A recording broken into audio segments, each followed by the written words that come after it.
To all my fellow brothers and sisters, peace be with you in the name of the Lord Jesus Christ. My name is Ben, and I welcome you to the Restored Ephraim Publications channel. Today we're going to talk about the most successful of the United Orders, the United Order of Enoch. And this is the 7th video for the Living the United Order series. And so if you haven't seen the previous ones, if you're new here, I highly recommend you take a look at the previous ones.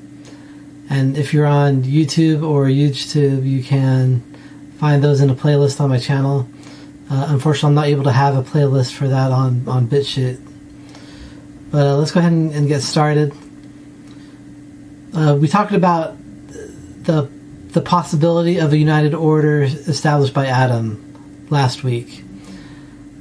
For Enoch, we don't have to speculate because we have it in clear detail in the scriptures.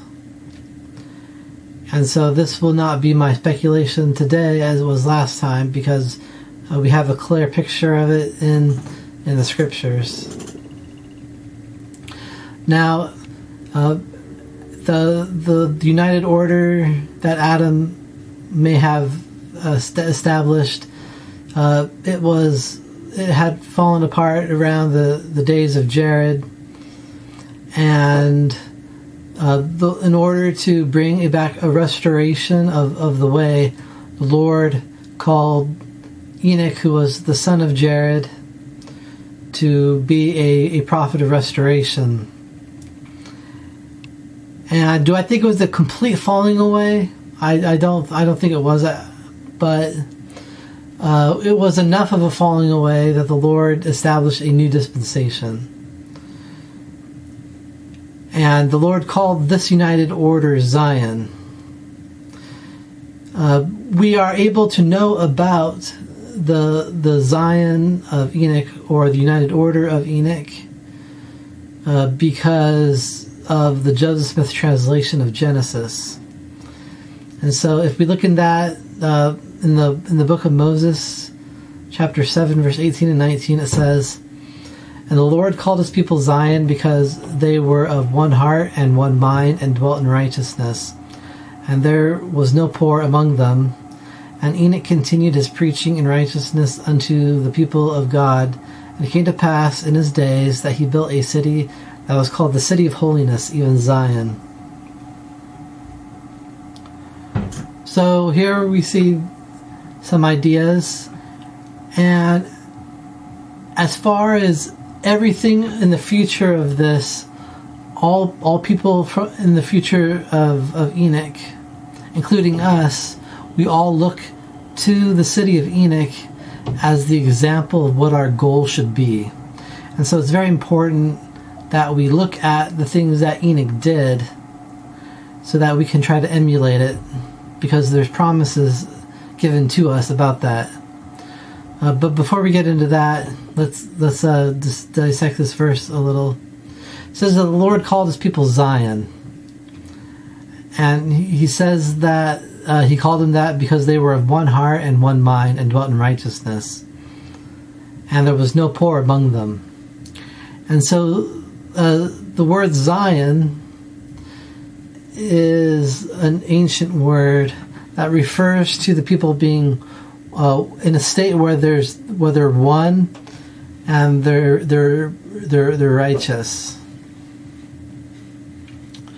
And so that means that they were doing all the things that the Lord wanted them to do. And those people were able to build a city. We call it the City of Enoch, because Enoch is the one that built it up. But it's also referred to as the City of Holiness, or Zion.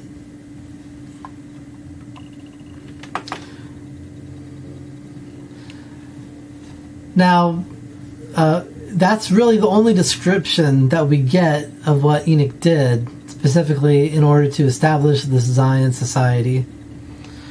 I've always found that a little surprising, that this was such an important achievement, but we have very little description of it. And the reason I think is that the Lord wants us to work these things out for ourselves. If He gives us too much information, then we'll just try to imitate it without actually understanding the principle behind it. And the Lord wants us to use our free agency and our brains to try to accomplish what He wants done. And so, in the scriptures, the Lord really just gives us mainly an outline, and the outline is that we need a society where we're of one heart and mind, we dwell in righteousness, and have no poor among us.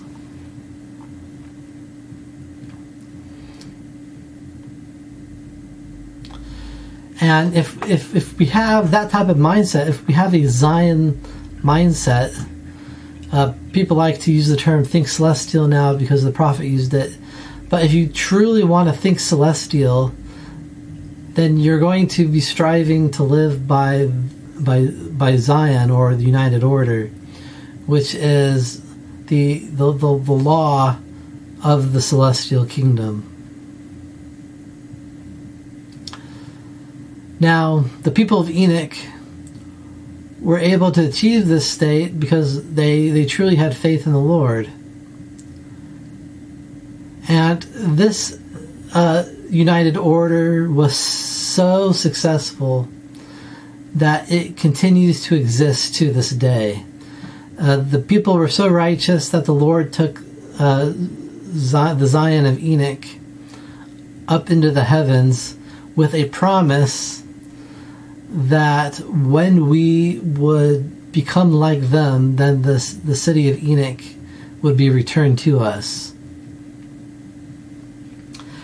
In the Joseph Smith translation of Genesis 9, verse 21 through 23, it says, and this is the Lord speaking to Noah, and the bow shall be in the cloud, and I will look upon it, that I may remember the everlasting covenant, which I made unto thy father Enoch, that when men should keep all my commandments, Zion should again come on the earth, the city of Enoch, which I have caught up unto myself.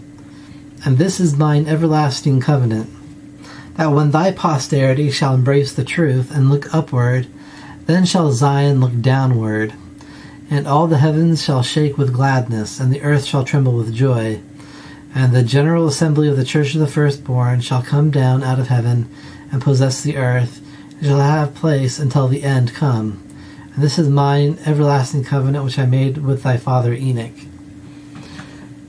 And so, this, if we're trying to do what the Lord says, then this is what we'll be doing. We need to prepare ourselves to keep all the commandments of the Lord. And when we shall embrace the truth and look upward, to look upward means that instead of just focusing on the worldliness around us and the things that the world offers, we look upward towards heaven and think and prepare ourselves to live there. Then Zion shall look downward, meaning that because we've made ourselves like them, then they'll come down and join with us. And so we have a lot to work to do, but it all begins with having faith in the Lord and believing in what the Lord says.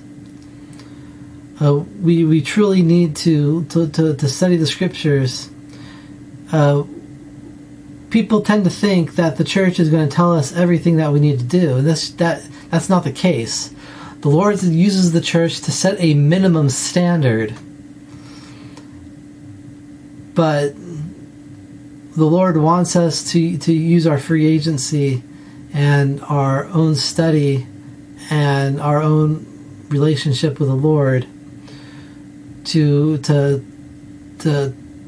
change ourselves in order to make ourselves into into a true disciple where we're able to walk and do all the things that the Lord wants done. And this is how the people in the city of Enoch built their system. They truly believed in the Lord, and they believed what he said was truly the best thing, and so they did it. And because they did it, they kept with it, they got good at it. The Lord caused them to be taken up into heaven as a city, and that city shall return to us and become one with the Zion that we're supposed to make on this earth. And I leave this with you in the name of Jesus Christ. Amen.